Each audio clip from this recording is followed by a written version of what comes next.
the idea behind a solution for one linear equation is really just a bunch of points that make up that line, if we want to look at it in 2 or 3-dimensional case. But when we're talking about a system, it has to satisfy all of the linear equations within that system. And the first quiz that you guys had in this class was an algebra quiz, basically. In Algebra 1, elementary algebra, they start having you guys solve for a system of linear equations. And so, in fact, the video that was playing before class started was trying to solve for this particular system. So the 2 equations here are linear equations. The x's and y's are the variables, and nothing is happening to them aside from being multiplied and added. We're not squaring it. We're not multiplying x times y. We're not doing anything complicated like that. That's what makes it a linear system. And the fact that there's 2 or more makes it a system. And so this is one example that they had. And if you work through this, in algebra, I think there was 2 methods that we learned. One is called the substitution method, where we solve for one of the variables and plug it into the other equation. The other one is they call it the addition method, where we do something to one equation so that when we add it, it would cancel out. And so I'm kind of interested in doing something like that. So let's solve for this equation the way they did in the video. And I think what they did is they multiplied the second equation by -1 and then went on and carried it off.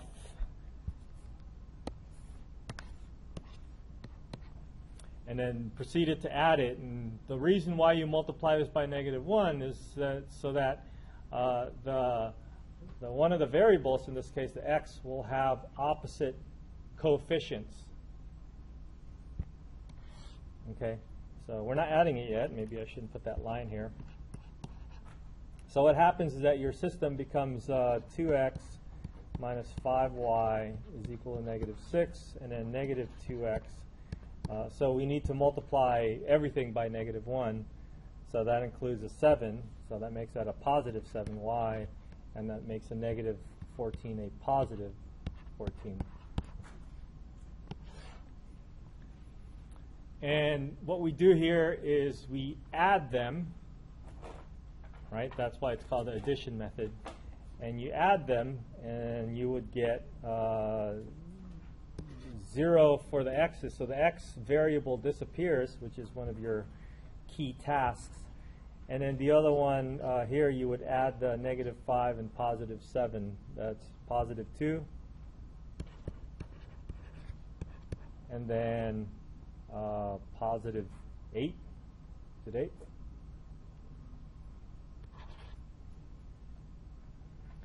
Okay? And then from here, you would solve for one of the variables, since one of the variables is already available. So we have y is equal to 8/2, which I think is 4. Right? Is that right? Okay, just wanted to make sure. I'm not so good at math sometimes. So once you have this solution, you kind of backtrack. So the idea is that you can plug it into any of the equations. You probably don't want to plug it into the second one, because I don't know what that'll give you. But if you plug it into the first equation, and we'd solve for y, so we're going to plug the 4 into where the y slot was, and then solve for x. So this is 2x 20. 2x minus 20 is equal to -6, and then that becomes what is it? 14. And then divide by 2, it's 7. So in my algebra class, I would allow for this to be the end of the problem where they box the two answers and then that's it. But in this class, we know that the answer has to be, according to the definition, a solution of a system is a vector. So we want to make sure you write it as a vector. Actually, a point would work too. So your solution here would be the ordered pair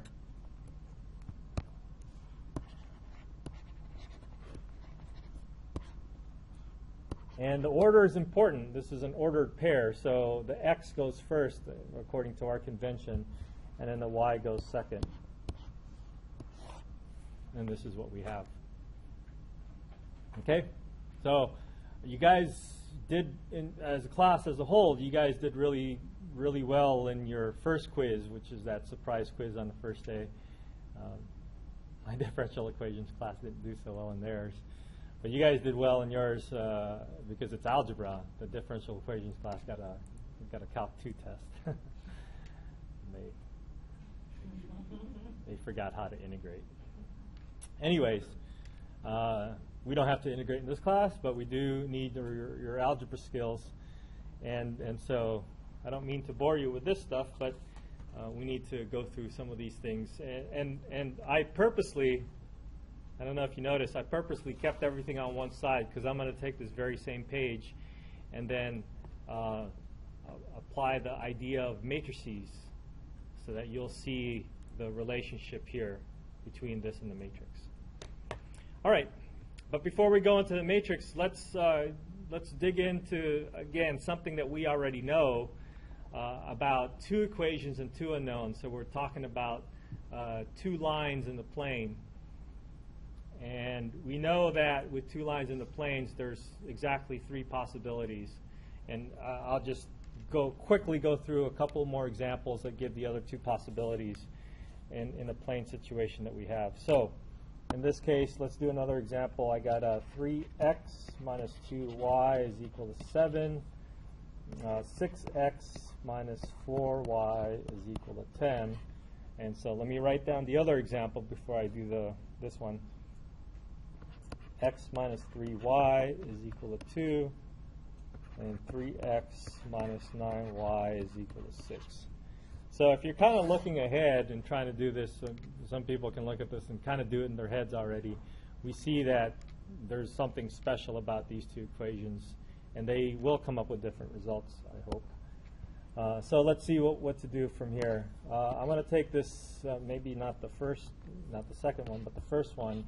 And I think if I multiply the first one by -2, that'll get rid of the x's, right?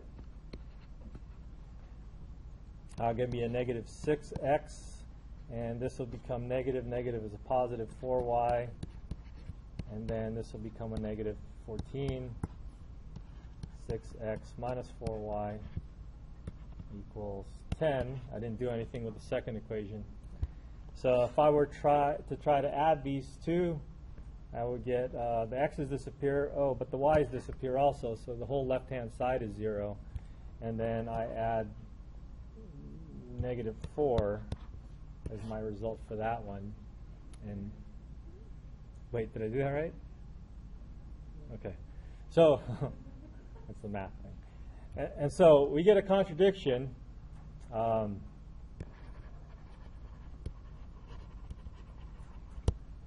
And so we'll explain that in a minute, but I kind of wanted to try to do this at the same time before we talk about these scenarios. So for this one, I probably would like to multiply the first equation by -3. That would allow me to get rid of my x's. So I have a -3x, and this becomes a positive 9y is equal to -6. And here I didn't change the second equation, that's just a 3x. Minus 9y is equal to 6. And if I attempted to add the two equations, it looks like I'm going to get 0 on the left-hand side and 0 on the right-hand side. So this is not a contradiction. It is a true statement. What's a true statement called? Something that's always true. You guys don't know? I'll just make one up. Tautology.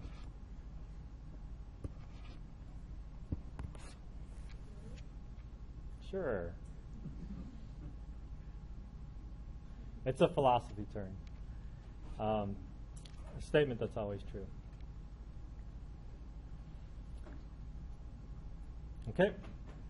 So we have a statement that looks like it's always going to be true. 0 is going to be equal to 0. So this thing is a true statement. So what do we have here?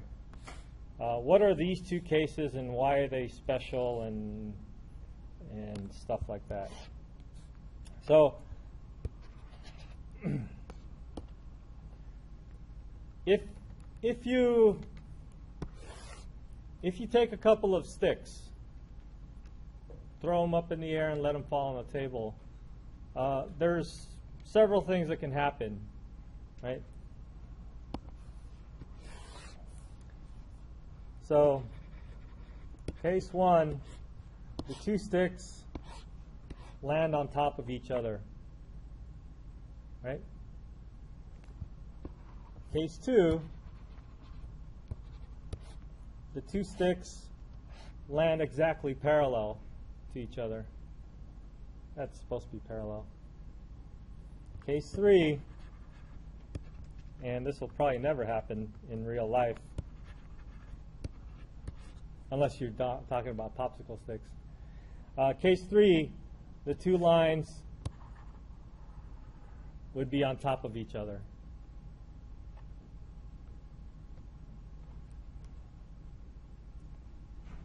Okay? Can you imagine any other cases when you throw a couple of sticks up in the air? Yeah? If they have to be parallel for case 2, what else would they just don't touch and they're not parallel? Well, if they're not parallel, like this one is really not parallel, eventually, in the long run, they'll touch. So I guess that stick analogy, you have to imagine that your sticks are infinitely long. So imagine you have infinitely long sticks, you throw them up in the air and they land on the table. So they're parallel, they're never going to touch. If they're not parallel, they'll eventually touch. And then this magic thing where they land right on top of each other. So those are the three possibilities.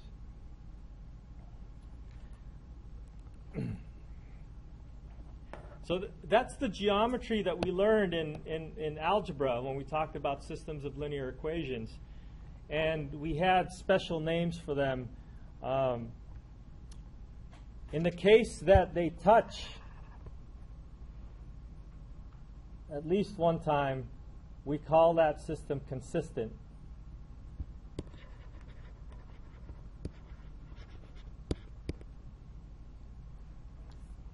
So if they touch, that means they have a solution and they would be consistent. So case 2 is inconsistent.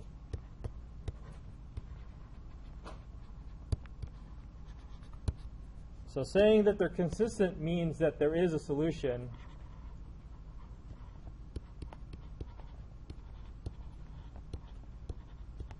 This is my shorthand for solution. And inconsistent says that there's no solution. So how would you describe case 3? Is it consistent or inconsistent? It's what? It's equivalent, but so case, the definition for consistent is that there is a solution. Definition for inconsistent is there's no solution. So, is there a solution? There is. Every single point on this line is a solution. There is an infinite number of solutions. So this is, by definition, what? This is consistent.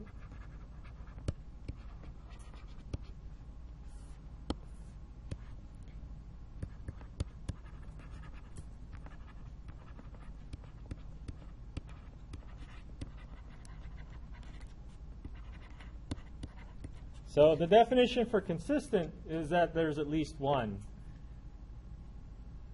So if they cross once, then there's. By the way, can you throw these infinitely long lines and make it land on the floor and then have it touch in two places? unless you're on a sphere.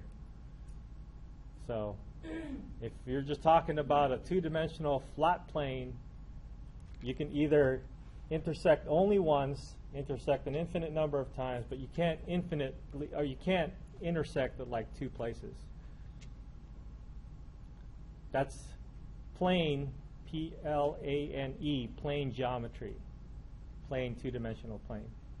If you go to a spherical geometry, imagine how the lines are, right? They're like longitude and latitude. So there's a possibility that those lines can intersect twice. We're not going there. Now, you can certainly think about it if you want. Now, if we're talking about two distinct lines,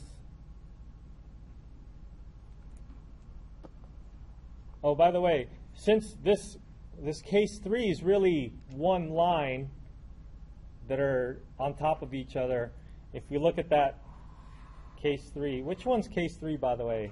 The blue or the green? Okay, this is a case 3, right? This is the one that's exactly the same line. So if you have exactly the same line, then what you're saying is that two of those equations are the same. So that is called a dependent system.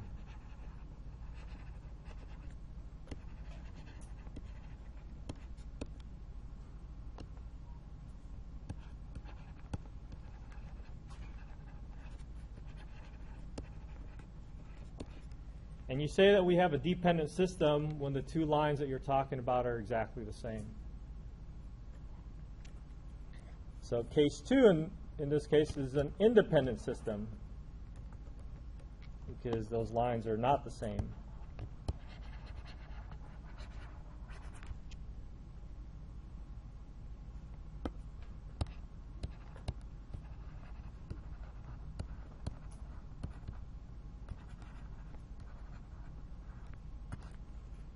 What's case 1? Is case 1 dependent or independent? It's independent because there are two different lines.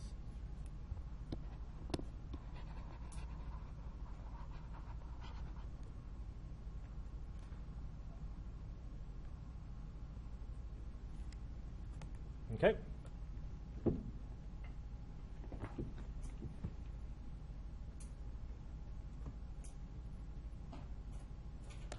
All right, any questions?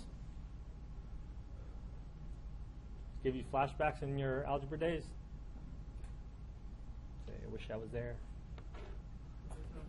Yes? If we have the equation of the line and we multiply by -1, the slope of the line changes, right? No.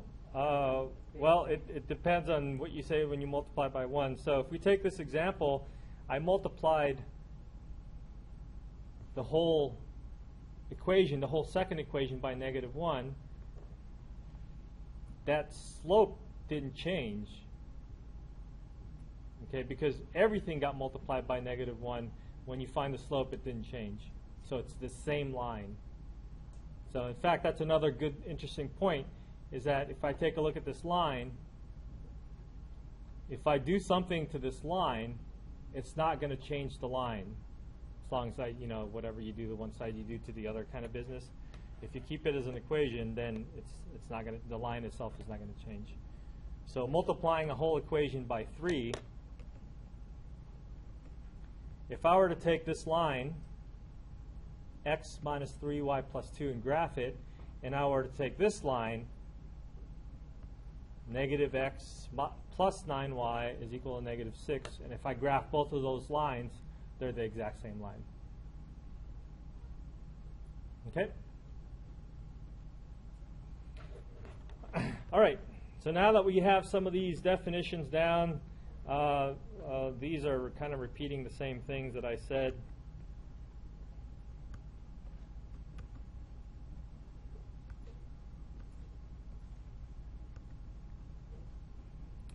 But let's copy it in our notes.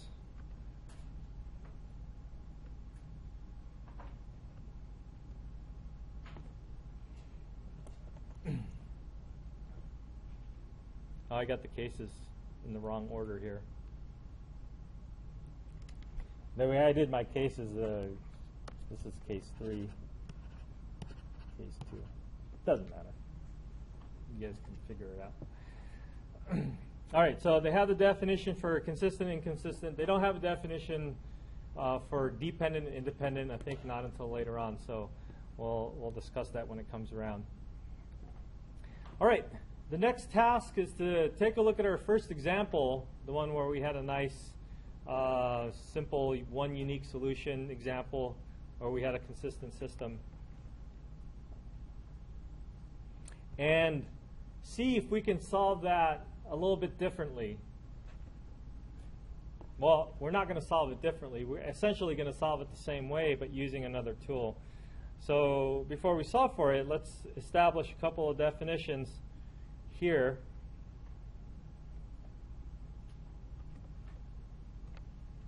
And get us started with the idea of matrices.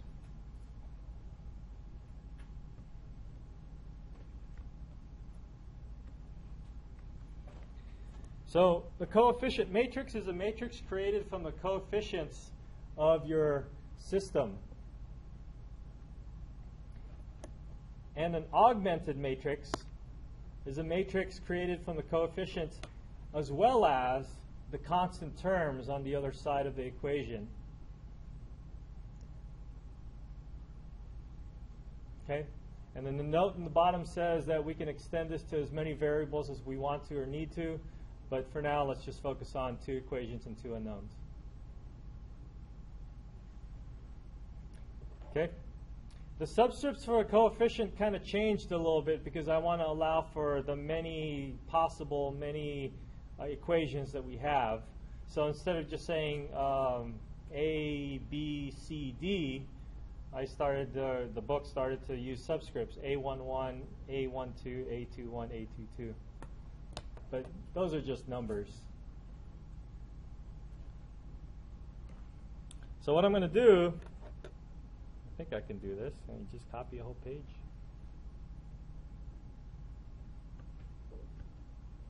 What I'm going to do is I'm going to go back to this problem and talk about the matrix.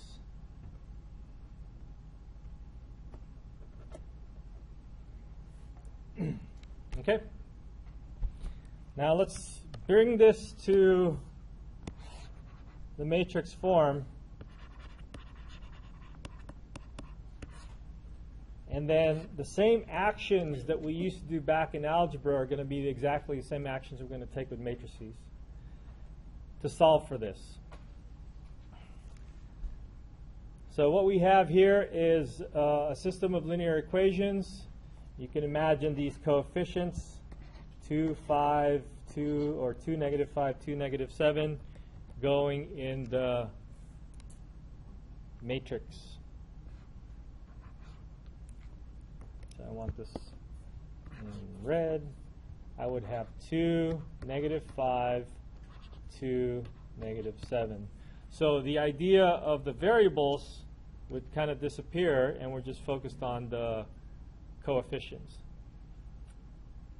And then further, the idea of an augmented matrix means the solutions or the answers or the constants that are sitting on the right-hand side can go as its own column, an added column to this matrix. And you could just draw a vertical line. I like to do dotted lines, although sometimes I might use a vertical line if I'm going faster. But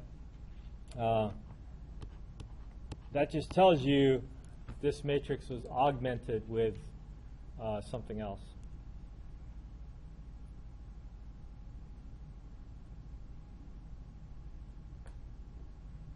Okay?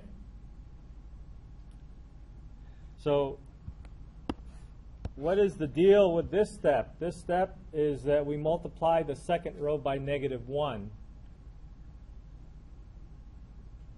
Well, actually, in terms of the equations, we multiply the second equations by -1. But in terms of the matrix, we can think about multiplying this by -1. Let's call this row 2, R2 times -1. So 2, -5, -6. Now I'm going to look at my original matrix, and I'm going to multiply this by -1. So this becomes -2, this becomes +7, this becomes +14. So this set now of equations becomes this augmented matrix here.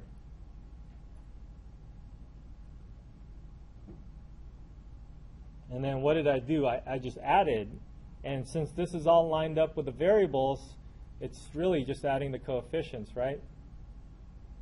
Now, I'm going to do this a little bit differently from this result here, because I want to keep this in matrix form.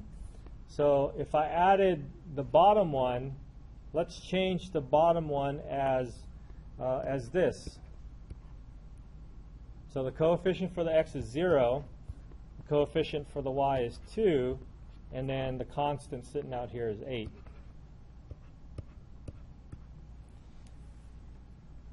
And the fact that we really didn't do anything with the top row means, well, maybe we should leave the top row alone. So I'm just going to rewrite the whole top row as if it was that same equation, because it is really that same equation. Okay?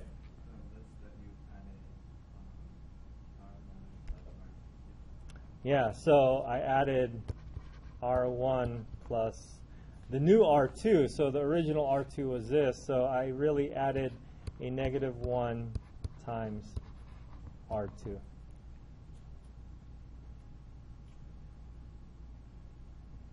Okay?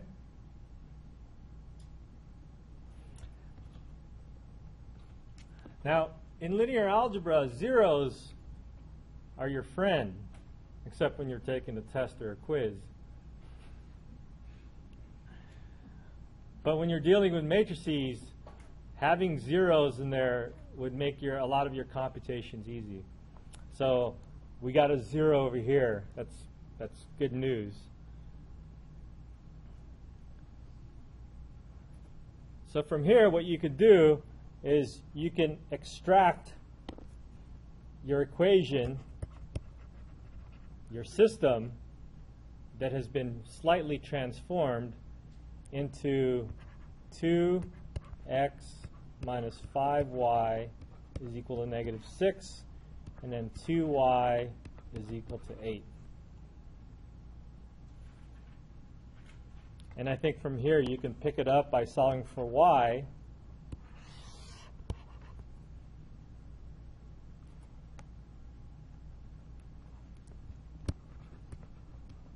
And once you get y, putting it back into the first equation, like they did here,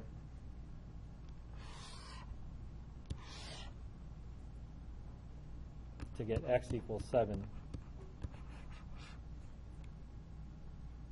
Okay? So this process over here, I think it's called backsolve.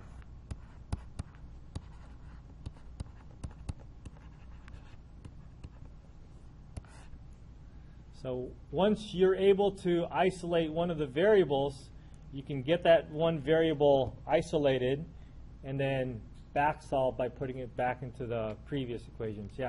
Why don't we do it further by turning the second row to 0, 1, 4, and then up and down? Oh, yeah, we could. From the reverse, and then get 2, 0, 14, and then get 1, 0, 7. Do you guys understand what he's saying? Nope.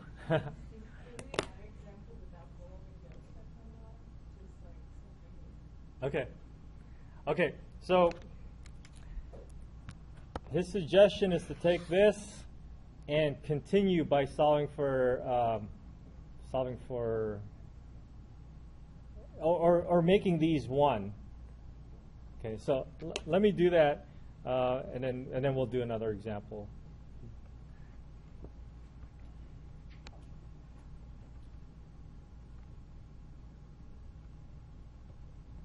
So the reason I stopped there is because they do talk about back solving, and in fact, if you remember in your first quiz, the last problem was 3 equations and 3 unknowns, but you can solve for it by back solving.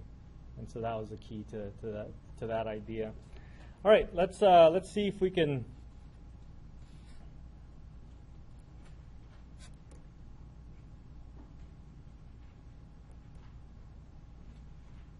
Should we do it here? Yeah, let's do it here. It's already a mess.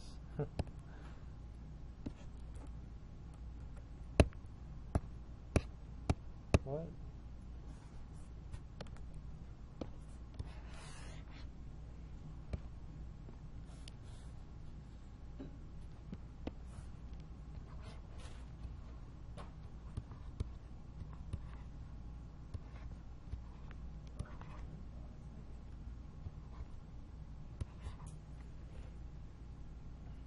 All right, so the suggestion was to take this and make this 2 into a 1. So I would have to multiply by half. So multiply the second row by 1/2. And if I do that, I'm going to get, I didn't do anything with the first row, so let's keep it the same. 2 minus 5 minus 6, 0, 1, and then 4, right? 4.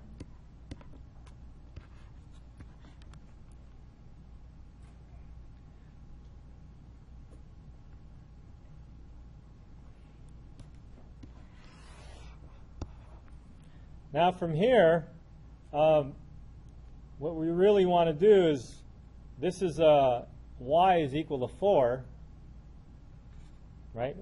1 times y is equal to 4. And so we want to substitute it back in. So let's imagine, let's do that a little bit differently. Let's say I want to get rid of this 5 over here. I don't know if I want to do this yet, because we're not there yet. Okay.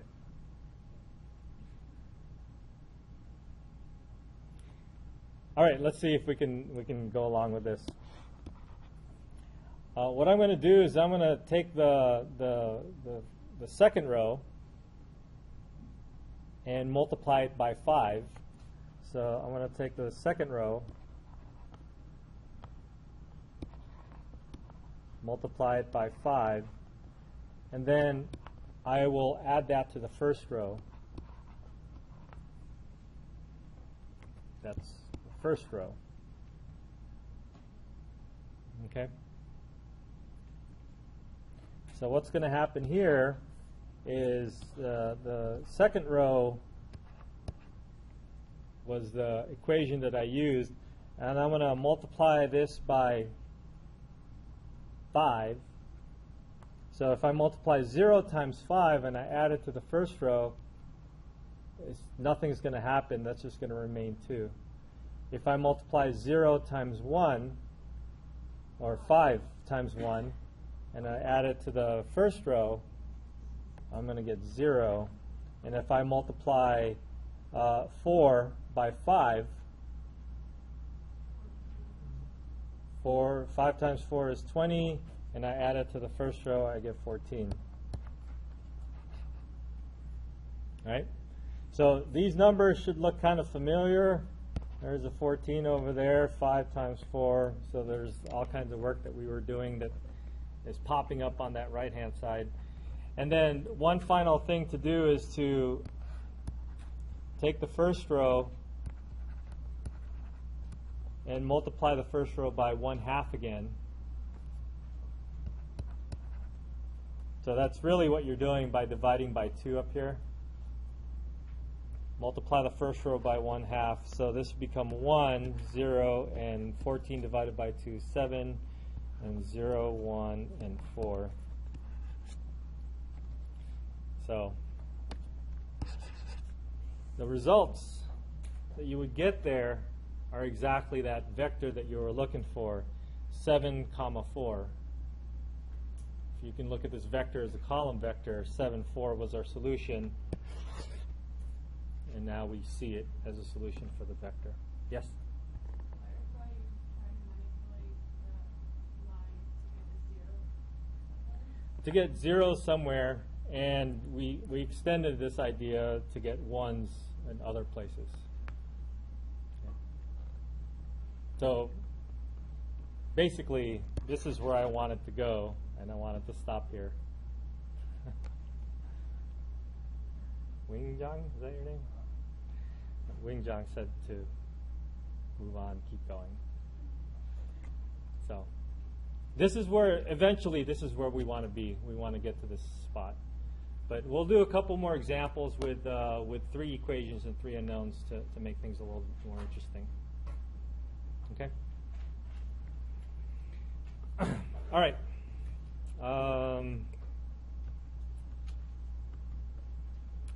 Let's see what my notes say. Back substitution. I said back solving, right? So I think it's back substitution.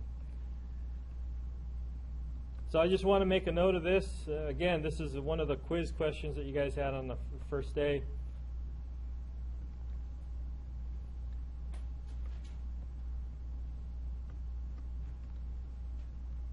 If your system has this form where there's a couple of zeros over here,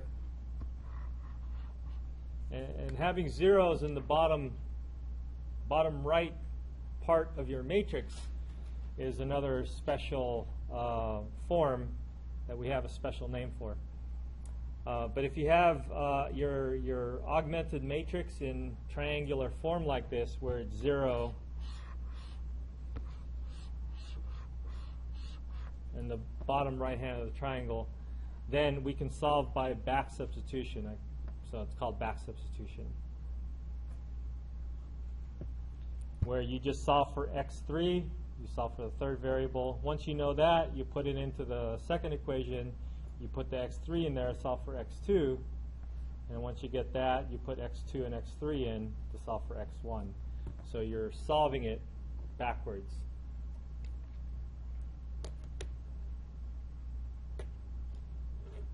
All right, let's see if there's some interesting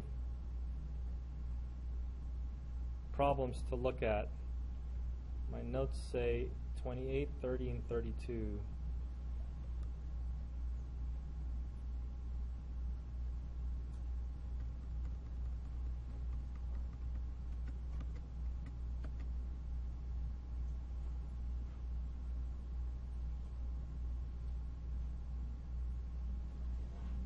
Oh, they're here. This is kind of boring. It's not solving for it. It's just asking you to figure out the matrix or figure out the thing. I suppose we should do one of those, 1 or 2 of those.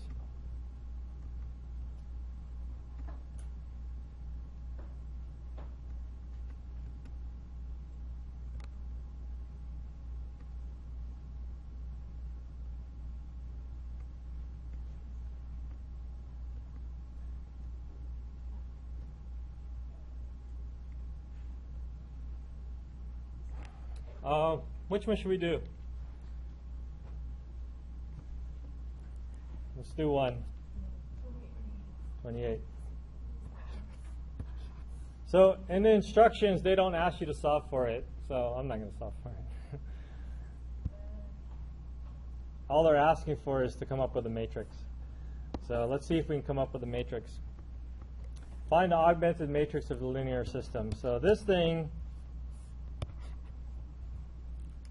should become just the coefficients, right? And the only thing you need to watch out for, if somebody decides to be tricky and give you a problem where the numbers or the variables are mixed up, the only thing you have to watch out for is make sure that all the variables are lined up at the appropriate places. Okay? If they switch an x1 and x2 here, then that's going to throw you off a little bit. So really, this is just 2, 3, -1, and the augmented part, if we want to add that on now, is going to be 1 for the first equation. And this is a 1. The coefficient is 1. The coefficient is 0 since it doesn't exist there, and 1. And the augmented part is 0, and then we have a -1, 2, -2, 0. So that's all they're asking for this problem. Okay. All right. The other problem that was is to be able to go from a matrix to a system again. So let's take a look at these problems and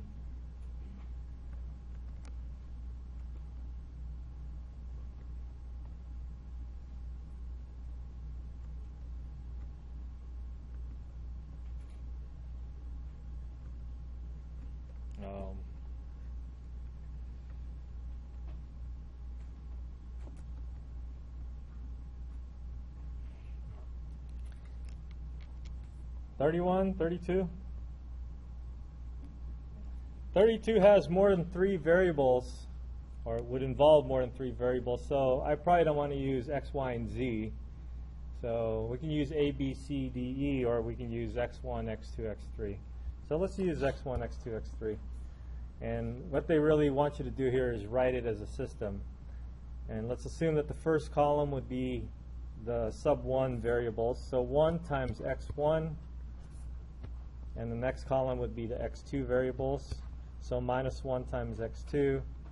And then there's a 0 for x3. So you can put, I'm going to put this down, but I'm going to erase it. 0 times x3. I'm going to go ahead and erase that after I'm done. Plus 3x4 plus x5 is equal to 2. So anything with a 0 you don't need to include. So that's my first equation, and I just want to leave that space there for the x3s because the others will have an x3. So x1 plus x2 plus 2x3 plus x4 minus x5. And then the last one, there's nothing in x1. I have an x2, nothing in x3, 2x4 plus 3x5 is equal to 0. So this is my system for this particular matrix.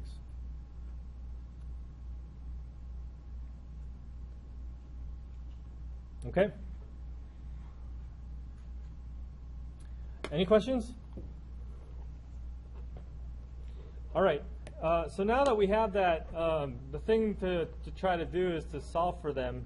I think we might do number 28 to solve for that. But so let me just take a quick picture of it, and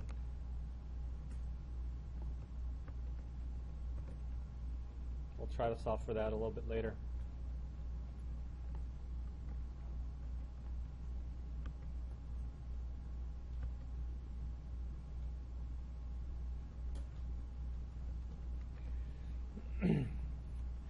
Okay, so now there's going to be a few things that we're going to need, the tools to manipulate these systems as we change them to a matrix. Once we get them into a matrix form, an augmented matrix, then we follow a certain set of rules to try to solve for the system. Okay. So essentially, what we're kind of doing is we have a system of linear equations, and then we're going to move the system into, let's call it a matrix world. Ooh, the world, like the matrix. So you're in another world now, and you follow a certain set of rules when you're solving for the matrix. And once you do that, you pop back into the original equations, the systems of linear equations, and then you should be able to answer the questions that they have. Provide an answer. So a couple of quick definitions that's going to be useful for us.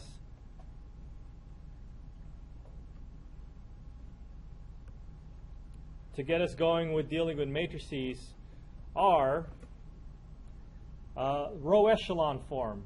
A row echelon form, a matrix is in row echelon form if it satisfies the following properties. Now, if you kind of read this mathematically, it's a little confusing. And so the words in math, this is one of those cases, there's a lot of cases like this, where the words are more complicated than what it actually is.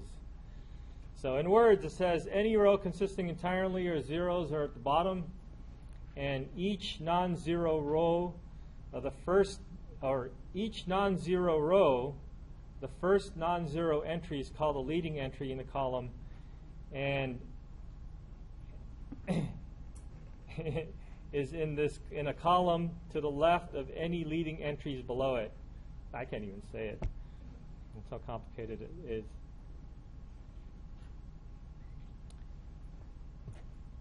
So what that's saying, essentially,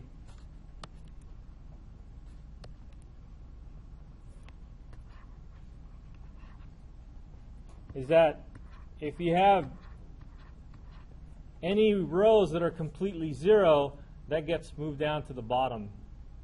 Okay, that's the first statement. And the second statement says, in each non-zero row, let's say the second row is non-zero, the first non-zero entry, called a leading entry, let's say there's a non-zero right there, is in a column to the left of any leading entries below it. So if I have another non-zero row down here, this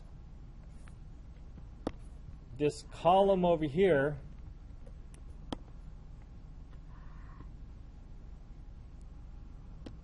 is on the left side of any non-zero leading entry. Okay? What that means is that the top row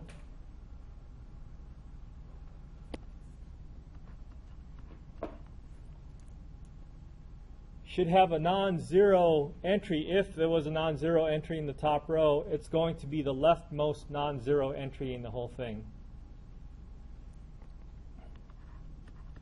And then I guess these things don't have to be zero. They can just be anything. Anything below that will have non-zero entries that's further to the right of any other non-zero entries. That means that you should be able to draw steps like this where anything below or to the left of these steps would be zero. Okay? If I have a non-zero entry somewhere over here,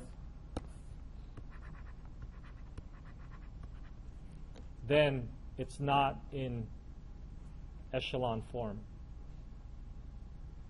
Row echelon form. Yeah. If needed, you can reorder the rows so that if you happen to have a row full of zeros or more zeros than the others, that should go lower. Okay? All right, one more quick definition. Elementary row operations. So these are the operations that we're going to take on these matrices to manipulate them. And we've actually done a couple of them already. The first one we haven't done. The first one is where you interchange the rows. When you interchange the rows, all you're doing is you're switching the order of the equations. That's not a big deal. It doesn't do anything drastic to the system. It still should give you the same solution. So interchanging two rows is a basic matrix operation, or in this case, an elementary row operation. We took one of those rows and we multiplied it by something, right? So when you multiply a row by something and replace that row, that's another elementary row operation. So we did a little bit of this towards the end of our problem. This is probably the most common one, where you take one row and you multiply it by something, and then you add it to another row and you replace that row. Okay? We did that a couple of times actually in our example.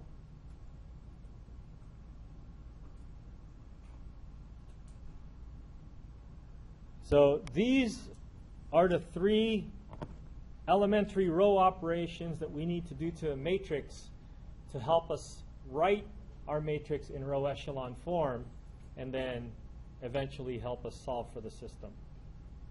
Okay? So what we're going to do next time is we're going to jump right into solving for these things using these elementary row operations and give us more examples of more complicated systems. Yeah? Is row echelon form the same as reduced? Not quite. So the reduced is when you have ones and zeros. Okay, so this is just row echelon. All right, see you guys on Wednesday.